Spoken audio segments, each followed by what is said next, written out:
The space race was never just about space. It was about power. 2 superpowers, 2 political systems, and a competition to prove which one could reach the future first.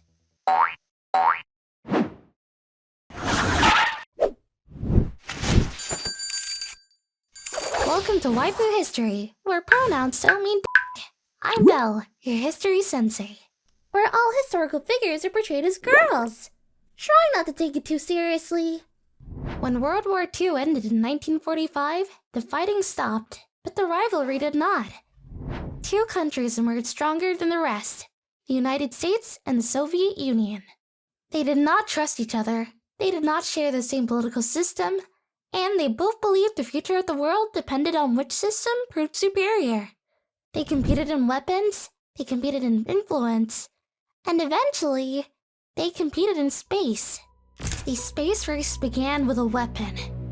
During World War II, Germany developed the V-2 rocket, the first ballistic missile capable of reaching the edge of space before falling onto cities, like London. When Germany collapsed, both superpowers rushed to capture the technology. The United States brought rocket engineer Wernher von Braun and many of his team to America under Operation Paperclip. Tomorrowland. Promise of things to come. If we were to start today on an organized and well-supported space program, I believe a practical passenger rocket could be built and tested within 10 years. Jawohl, mein Herr. Ganz verstanden. Ausgezeichnet. Das ist funktionieren. The Soviet Union gathered its own engineers under Sergei Korolev, a brilliant designer who had once survived Stalin's prison camps. Космос — это будущее человечества. Both sides were building rockets for the same reason, to deliver nuclear weapons across continents.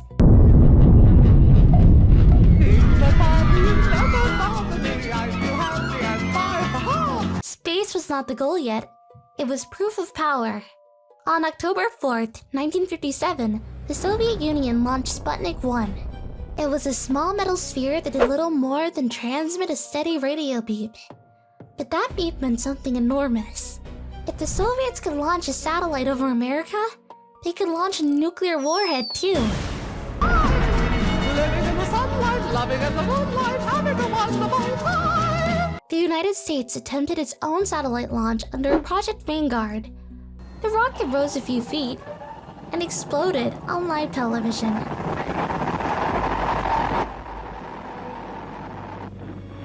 The Soviet Union had made space look easy. America had made it look fragile. Soon after, the Soviets launched Sputnik 2, carrying a dog named Laika, the first living creature to orbit Earth.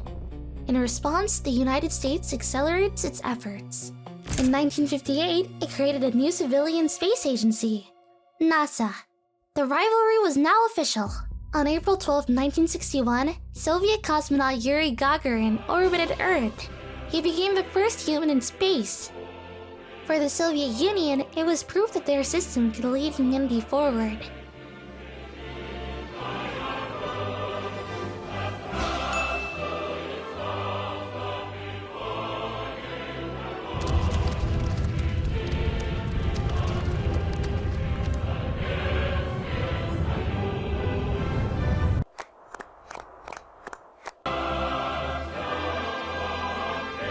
In the United States, President John F. Kennedy realized something important.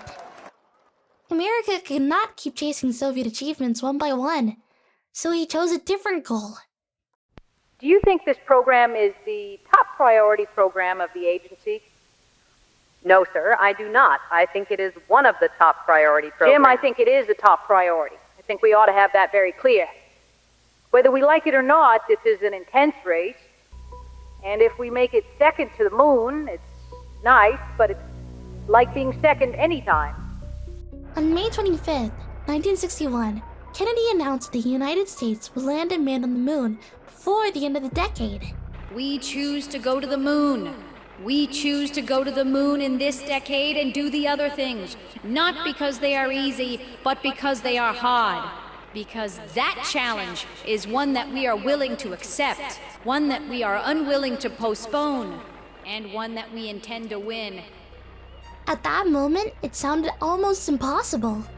But the scale of the race had just changed. Through the Gemini program, American crews practiced the skills needed for lunar missions. Long-duration flights, spacewalks, and docking spacecraft together in orbit. The Soviet Union continued claiming dramatic firsts, including the first woman in space and the first spacewalk. But both programs faced growing dangers. In 1967, tragedy struck both sides. 3 American astronauts died in the Apollo 1 fire during a ground test. Soon after, Soviet cosmonaut Vladimir Komarov died when his Soyuz spacecraft crashed during re-entry. The race to the moon was becoming deadly. Both nations had to redesign their spacecraft and try again. By 1968, the United States was ready to test Apollo again. Apollo 8 became the first mission to leave Earth's orbit and circle the moon. From lunar orbit, astronauts photographed Earth rising above the moon's horizon. For the first time, humanity saw its home from another world. Momentum had shifted. On July 16, 1969, Apollo 11 launched. Neil Armstrong, Buzz Aldrin, Michael Collins. 4 days later, the lunar modules descended toward the moon's surface.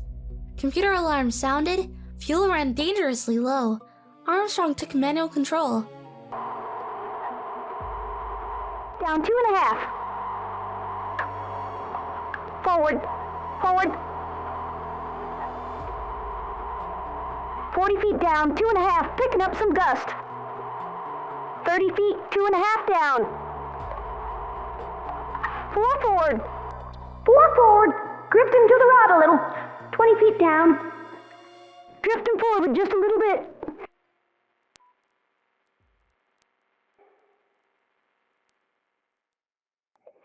Okay, engine stop. ACA out of descent. Engine arm off. 413 is in. Tranquility Base here. The Eagle has landed. For the first time in history, a human being stepped onto another world. That's one small step for a man. One giant leap for mankind. The United States had won the moon race. But the Soviet Union did not abandon the moon. Their robotic spacecraft landed, collected lunar soil, and returned it to Earth, while rovers explored the surface. The competition had simply taken a different form. The space race pushed science and engineering further than ever before. But it also came at a cost. Astronauts and cosmonauts died testing new spacecraft. Engineers worked under enormous pressure. And both nations spent vast resources trying to prove their system could reach the stars first. In July 1975, something unexpected happened. An American Apollo spacecraft launched into orbit. The Soviet Soyuz capsule launched separately. But this time, they were not racing, they were aiming for each other. The spacecraft docked in orbit. Astronaut Thomas Stafford and cosmonaut Alexei Leonov opened the hatch.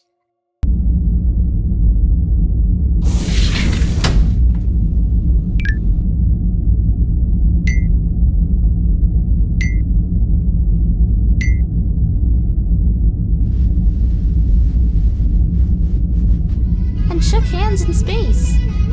A rivalry that had defined 2 decades had changed. Space was no longer only a contest of prestige. It had become a place where cooperation was possible. The space race proved something important. Competition can push technology further than anyone expects, but even the fiercest rivalries do not last forever. Eventually, someone opens a hatch. If you liked my content, subscribe. And if you think the Cold War was fought only with tanks and missiles, remember that some of its biggest battles happened 300 miles above your head. See you in the next one!